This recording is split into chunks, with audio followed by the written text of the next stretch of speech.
All right, team, it is that time once again. Welcome to another episode of the Exceptional Leadership Podcast. And as always, I'm your host, Matt Hamilton. Excited to have your company with me again today, where we're going to be doing a bit of a deep dive into the topic of learning how to growl. I do think this is a crucial skill to have, and we'll elaborate on why that is. For those of you following the show on Instagram, and if you don't, you absolutely should, so go away and do that right now. You will have seen a 60-second reel that I put up dedicated to giving a bit of a headline overview on this topic of learning how to growl and why I think it's important and the ramifications of not doing it. But to set the scene a little bit and inform this conversation, we're going to firstly go all the way back to 1917 through the eyes of a gentleman by the name of Mahatma Gandhi, who I'm sure you've all heard before. And we'll explore why perhaps Mahatma could have benefited from growling. Let's go. In the year 1917, Mahatma Gandhi was a symbol of patience, non-violence, and moral integrity.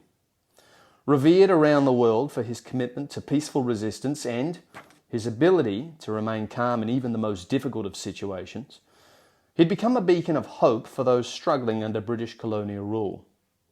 But one day in Champaran, Bihar, a moment of unexpected outburst shattered his image in the eyes of some of his closest followers.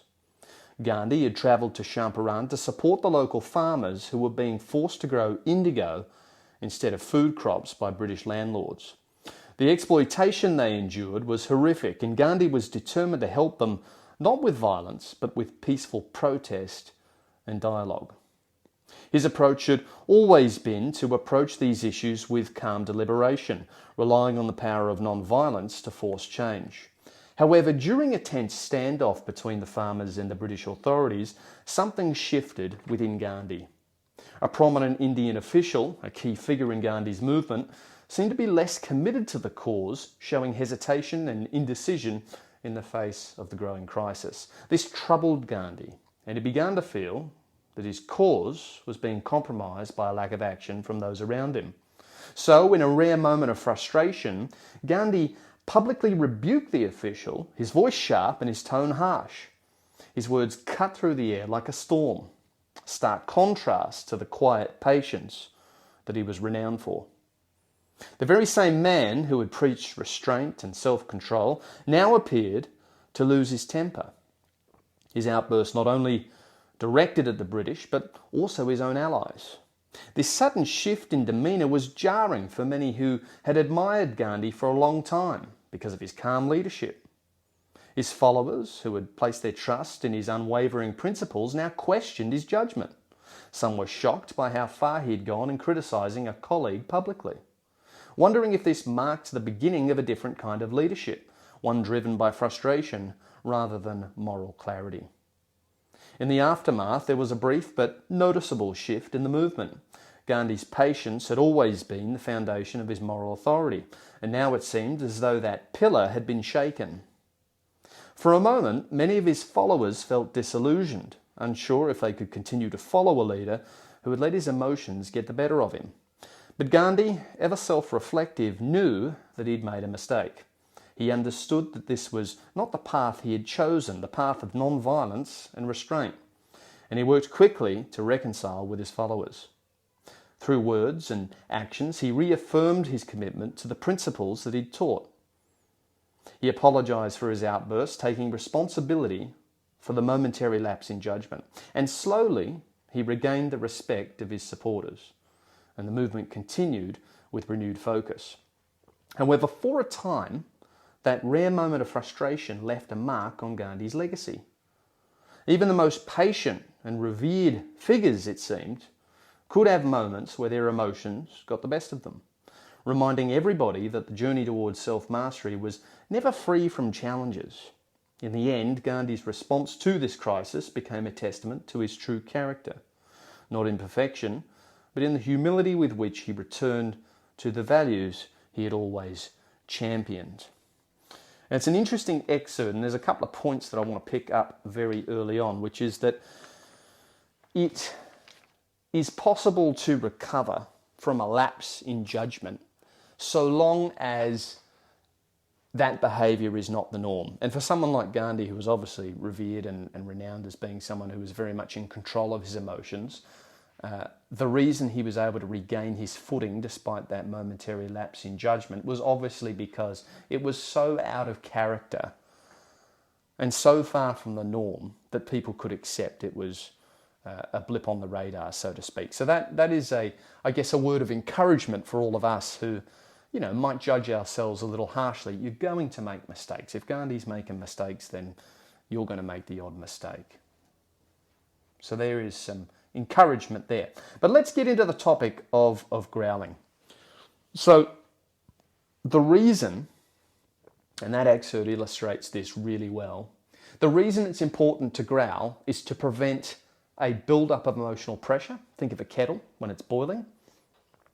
We want to prevent that build-up, and in doing so, the risk of a large emotional explosion in the form of uncontrolled, angry outbursts further down the track. What often happens is people who are naturally very agreeable, when they get into leadership positions, their agreeableness, while it's a superpower in the sense that they can talk to everybody and they're well-liked and they are just friendly and nice to be around in general, which is absolutely a strength, they struggle from a conflict management perspective because by rating really high from an agreeableness perspective, they're so conflict adverse that they avoid it at all costs. Now, it's obviously desirable to some extent to not be in conflict all the time, but there are absolutely occasions, especially as a leader, where you have to approach that conflict unafraid and with a goal in mind. And if you're unable to do that because you're too agreeable, it's a problem. Often your greatest strength has a flip side, which can be a negative, just like all traits. And that is one of the dangers of being overly agreeable and conflict adverse, is that you can absolutely find yourself shying away from conflict that is actually healthy and that needs to be had. And when you're a leader, you cannot afford to not deal with conflict, because guess what? That's what you're there to do. You are there to guide, coach, and mentor, and sometimes that means pulling people up on bad behaviour and giving them guidance through the communication of things that they perhaps might not want to hear. So let's explore growling a little bit more.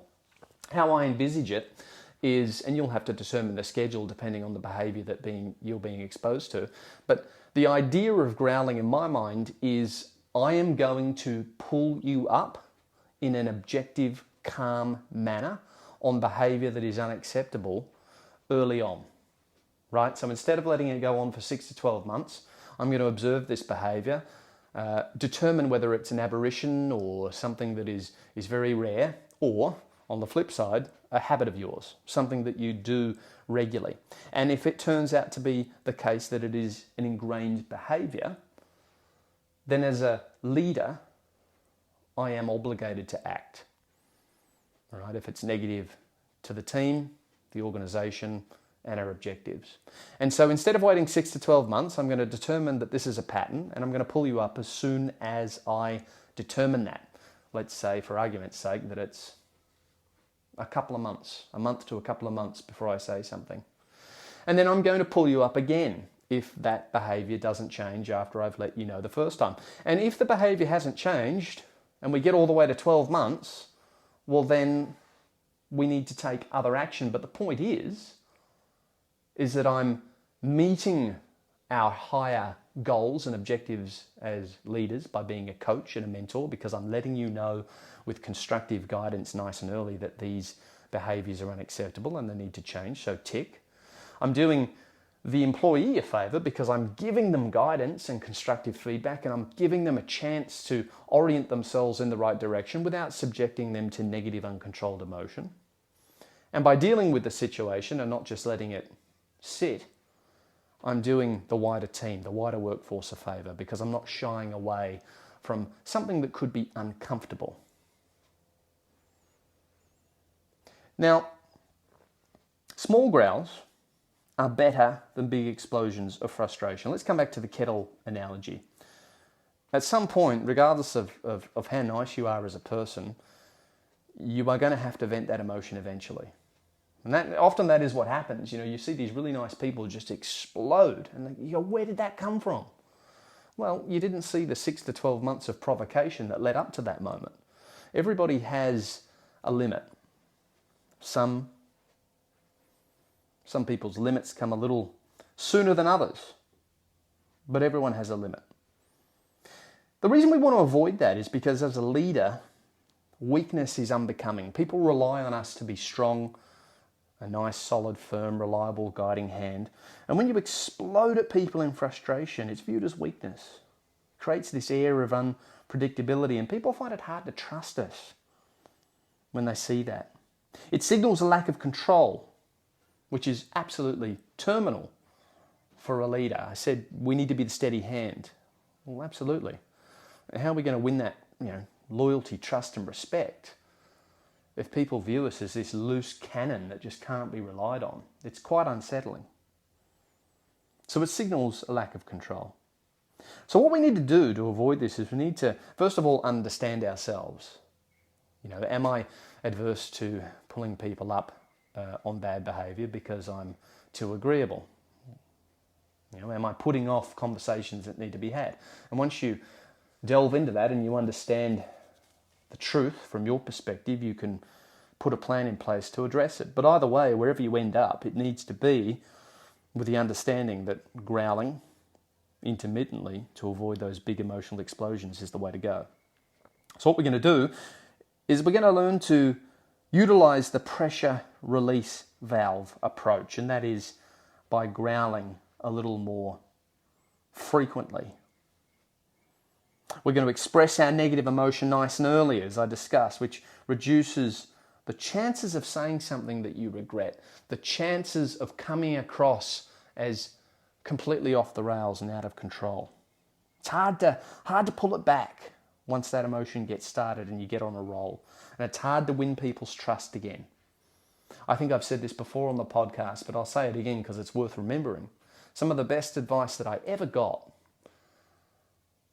was always remember that it takes years and years and years to build a good, solid reputation and about 5 seconds to completely destroy it.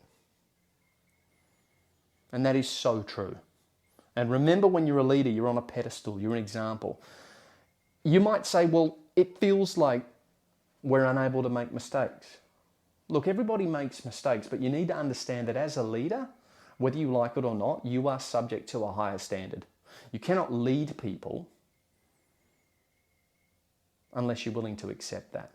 You are held to a higher degree of accountability. You have to be exceptional to be a good leader.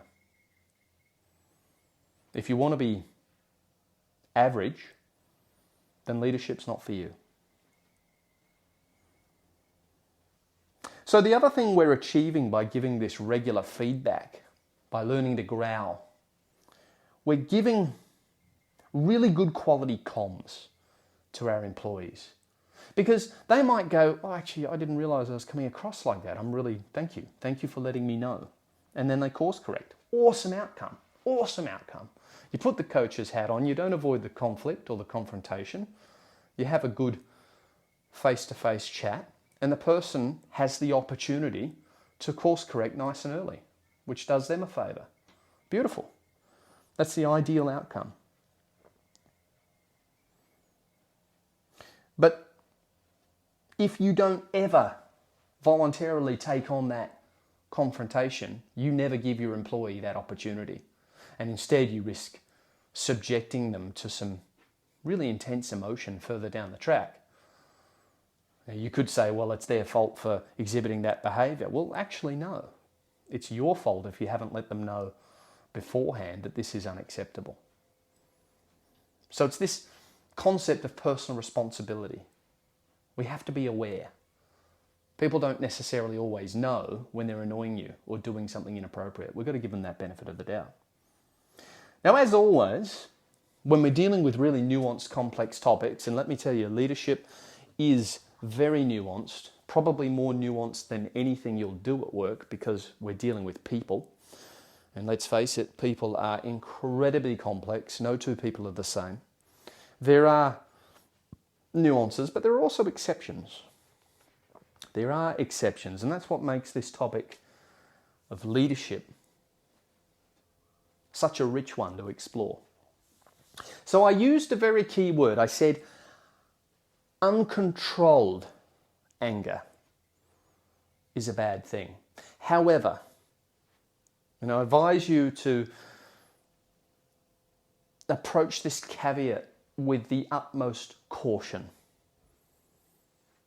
There is a caveat to what we've just discussed. There is a flip side, and that is that there are times when a well-timed burst of anger can be a good thing.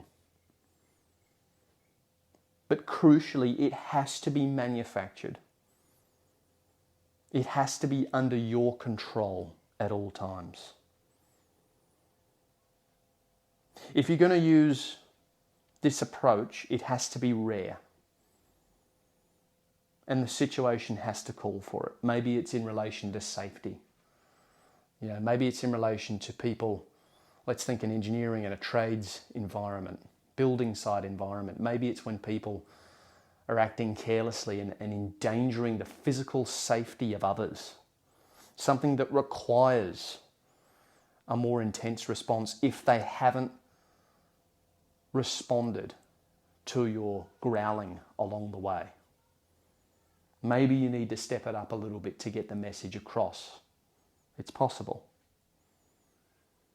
So we need to use this approach rarely, and by doing that, it makes the behavior you're modeling as a leader more intimidating and meaningful than it otherwise would be if it was just your default mode. If you're angry all the time, people are going to go, well, that's just what he does. But if you're rarely, if ever, angry, and people see a well-timed angry outburst that is manufactured and well-spoken and poignant, to the point, you can bet it's going to grab people's attention and convey very quickly to them that this is a unique situation that requires their attention because this is out of character. So whether they're purposely staged, manufactured outbursts, or not, if they come too often, they lose their magic, they lose their power. And this is a concept that's explored in a book called The 48 Laws of Power, which you should absolutely put on your reading list. Perhaps we'll do a podcast on that book later. But it's a concept derived from that book. And I've seen this applied in real life. I was lucky enough to work under a manager in the engineering industry, and this gentleman managed a lot of tradesmen of all disciplines, plumbers, electricians, HVAC technicians, so on and so forth. And they could be a motley crew. They could be a big sort of burly dudes, and they at times didn't respond very well to being directed. And so I saw this gentleman have to use every trick in the book to get a great result and preserve people's safety and promote company objectives, and he did a great job. It was an absolute masterclass. He was an older gentleman with a special forces background, and I learned so much from him as a young manager in that environment. And there was one day I remember where I stood off to the side and I watched him use this targeted, manufactured, well-timed burst of anger that I'm talking about, and it was absolutely a rarity for him. I'd never seen him exhibit this approach before. But the thing is, standing off to the sidelines, I got to see two things. Number one, the response that it evoked from the team. All of a sudden, he had people's attention. And he's not a big, intimidating guy. He was a smaller, older gentleman.